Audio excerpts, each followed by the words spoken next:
always thought numbness in my legs was just part of getting older. Another small punishment life hands you after 60. But the morning my legs stopped listening to me, something inside me changed. That day started like any other. The sun slipped under the blinds. I stretched, I pushed the blanket aside, and then it happened. A sharp tingling shot down both legs like thousands of tiny needles prickling my skin. And then, nothing. No feeling, no control, just dead weight from the knees down. I tried to stand, but my right knee buckled.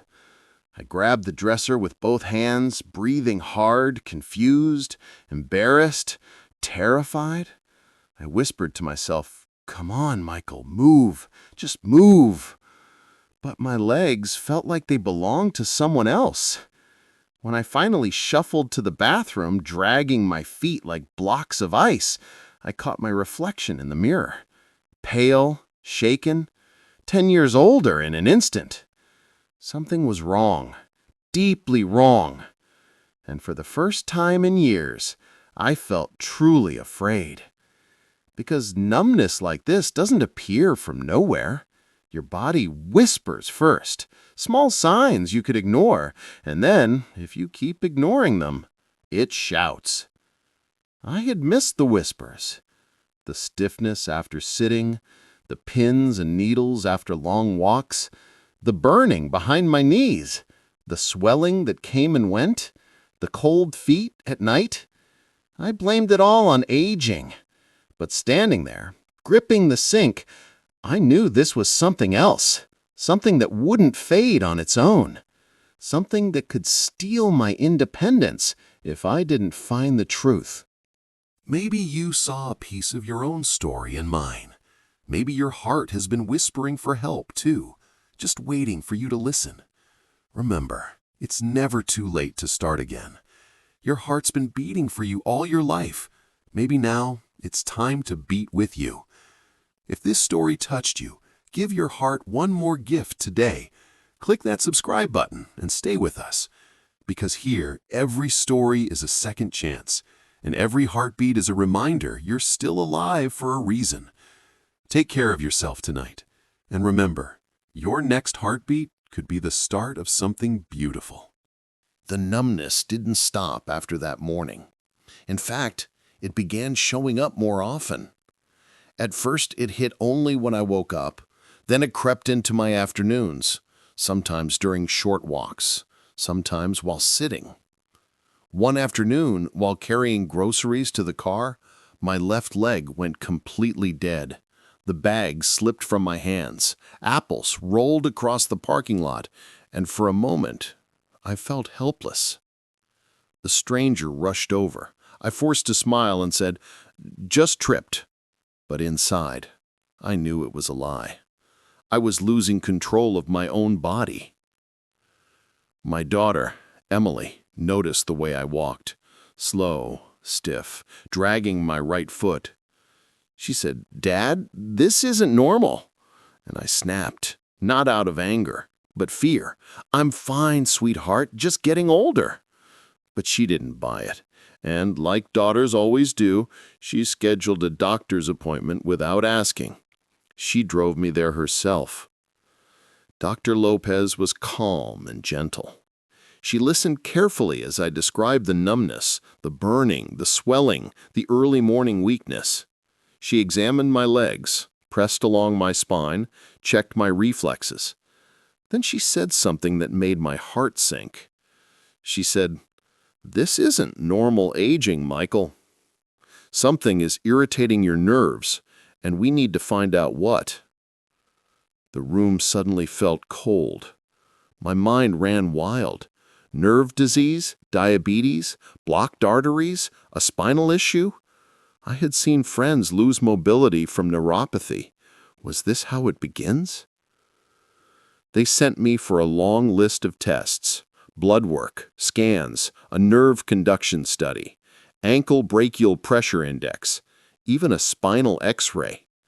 I hated every minute of it. The needles, the cold machines, the waiting rooms filled with worried faces. But the worst part came the next day. Dr. Lopez looked at me with careful eyes. "Your tests are mostly normal. Mostly normal. If everything was normal, then why were my legs failing me?" She prescribed medication for circulation.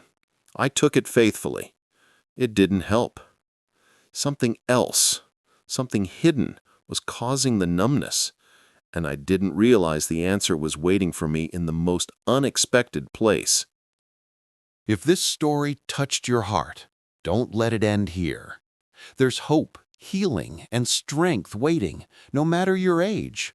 Subscribe now and join thousands of seniors rediscovering the power of a healthy mind and body, one story at a time. Because growing older doesn't mean slowing down. It means getting wiser, stronger, and more alive than ever. Thank you for watching. And remember, your best years are still ahead of you. The next morning, something unexpected happened. As Susan sat quietly on the porch, sipping her tea, she noticed her hands weren't trembling like before. She held the cup steady, steady enough that she almost didn't believe it. "Is this real?" she whispered to herself. It wasn't a miracle, but it was a sign. For the first time in months, she felt a spark of something she thought she had lost forever. Hope. That afternoon, she tried something small. She attempted to button her favorite blue sweater. Usually her fingers slipped. Usually she got frustrated and gave up. But this time, the buttons clicked into place, one after another. She stared at her hands, almost in disbelief, as if they were waking up from a long, painful sleep. That evening during her walk with Michael, she told him everything, every detail, every tiny improvement. He listened, quietly, then said softly, "Mom, I think this is working." She didn't respond right away. Her throat tightened. It had been so long since anyone believed in her recovery that hearing those words felt like a warm blanket over her heart. But she also knew something else. This journey wasn't just about improvement. It was about discovering the truth behind what had been destroying her strength for years. And she was finally ready, truly ready, to confront it. Over the next week, Susan kept following the same quiet routine. Small steps, gentle movements, and the simple nutrition change Michael had insisted she try. Every morning brought a new surprise. Her grip grew firmer, her balance steadier, and her energy brighter than it had been in years.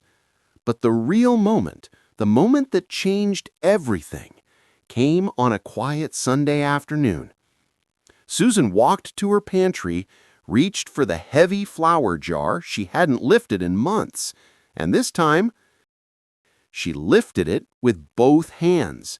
No shaking, no fear, no pain. She stood there frozen, the jar pressed against her chest, tears slowly filling her eyes. That evening, she called her doctor and explained every change she'd noticed. The steadiness, the strength, the return of control in her hands.